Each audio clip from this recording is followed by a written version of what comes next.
Guided Reading Lesson 14, Wonderstruck. I'm reading this book to my Year 5 class with permission from Scholastic. So, we left Rose's story here. Did you have any ideas where she might be going? And why do you think that she's waiting for the new exhibition? So, Cabinets of Wonders. How museums began. What do you think might be in this exhibition? Let's have a think.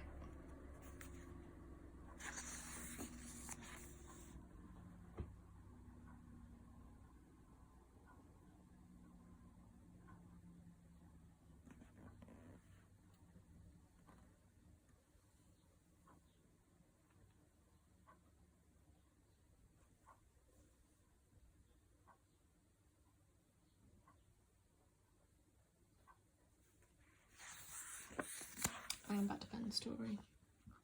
Ben had spent hours wandering around the museum, then he'd returned to the secret room to wait for Jamie and unloaded his pockets, which he'd stuffed with things he'd found around the museum.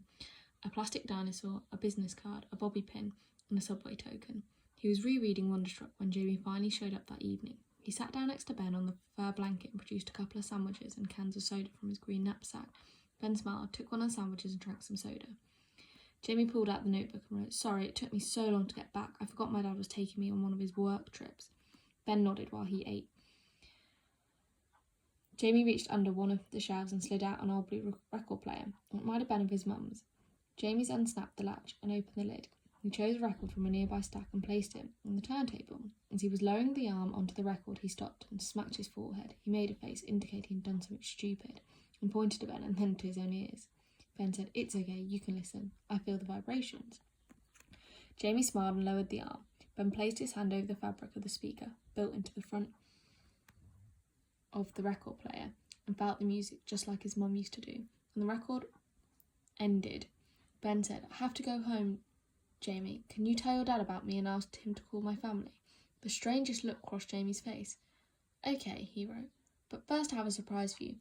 My dad is working late tonight and I have a few hours. Follow me." When Ben didn't move, Jamie wrote, "I promise I'll talk to my dad later." The museum had closed for night and it was eerily still.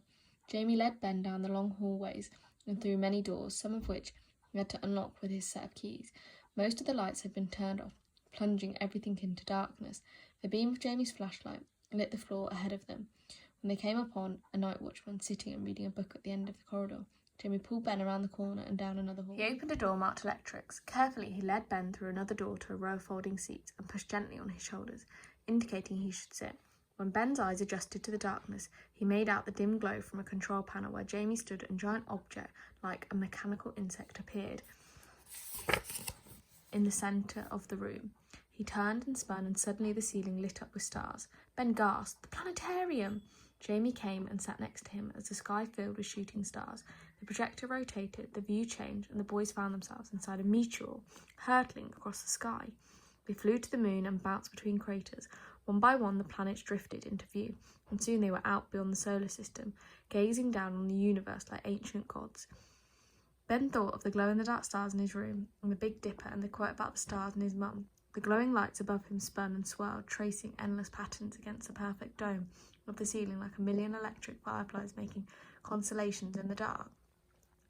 When the show ended and they had been brought gently back to Earth, Jamie led Ben out into the museum again. They passed the shadow-covered elephants and the hanging blackbirds that kept watch over the museum. Ben pointed up as they paused beneath the grey silhouette of the giant whale. Around them, all the dioramas were sunk in darkness. The glass turned to mirrors in the dim light, so that the boys saw their reflection as they passed. They waved their arms and made faces in the mirrors behind their reflections.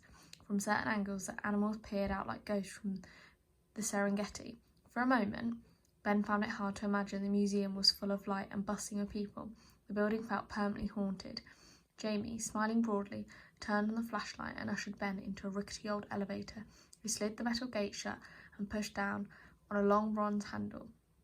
The elevator jerked and lowered slowly into the basement where Jamie led Ben down another maze of hallways to large double doors peeling with a century's worth of paint. A sign on the door read "Workshop" in stencil black letters. Below that, someone had handwritten, "Abandon all hope, ye who enter here." Inside, Jamie wandered from table to table, picking up metal tools and jars of mysterious liquids that glowed like amber. Ben stared in awe, trying to imagine what each one was for. After a few minutes, Jamie mouthed the word, "More," and took Ben to a series of vast storage rooms. Ben looked around in amazement. He ran his hands across dusty old dinosaur bones, rows of little birds on wooden perches, seashells, fossils, bugs, ancient clothing, spearheads, turquoise jewellery, ivory buttons, and 1,000 other fascinating things.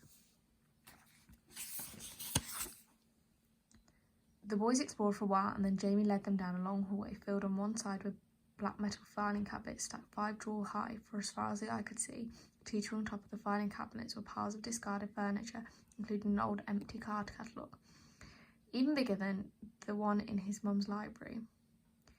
Ben stared down the row of filing cabinets. There had to be thousands of drawers here. He opened one and looked inside. Long hanging files with little tabs extended to the back of the drawer. Ben pulled out a piece of paper and detailed receipt for the acquisition of a golden cup in 1913. He read it quickly and then removed an old photo of the museum. Ben noticed right away that the entrance was different. He was wondering how else the museum had changed over the years, when Jamie motioned him back into the main hallway of the museum. In the darkness, they retraced their path until Ben found himself in front of a dark mirror of the wolf diorama.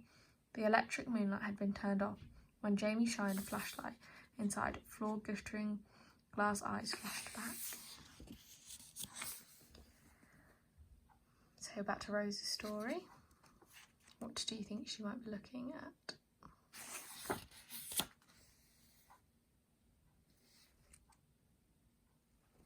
Why do you think she's sitting on the floor? What does her expression tell us?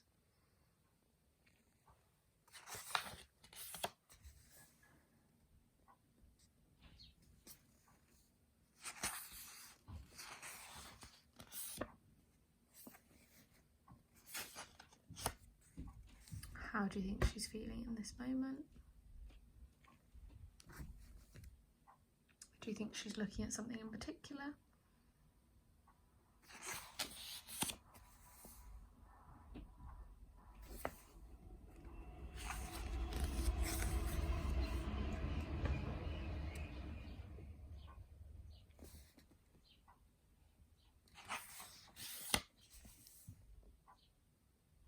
Whose hand do you think this might be?